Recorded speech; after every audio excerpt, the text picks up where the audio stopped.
Hello everyone, you're watching The Savera and I'm Pavit Kaur. Today in a significant development, the BJP leader and the famous prominent real estate businessman of Punjab, Ranjit Singh Gill, has been given interim relief from the Punjab and Haryana High Court in a case in which raids were conducted at his place by the Vigilance Bureau. Just after 12 hours of joining BJP, Gill's four residents, including his personal residence in Chandigarh, were raided by the Vigilance Bureau in connection with the disproportionate asset case.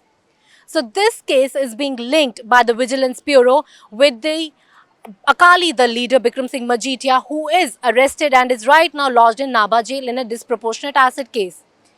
Whereas the BJP's senior leader Sunil Jakhar has condemned the raids which were conducted after BJP joining of this prominent face, that of Ranjit Singh Gill, whereas they have stated that this is a political vendetta and there is nothing that could be used against Ranjit Singh Gill in the disproportionate asset case.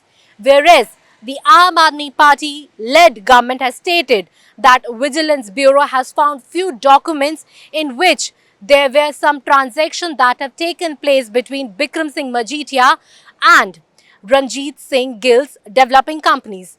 So we have to see what comes next in the Mondays, because till Monday he has been given an interim relief that even the anticipatory bail plea today, which took place, the hearing of which took place, it was stated that Gill will not be summoned for further questioning till Monday.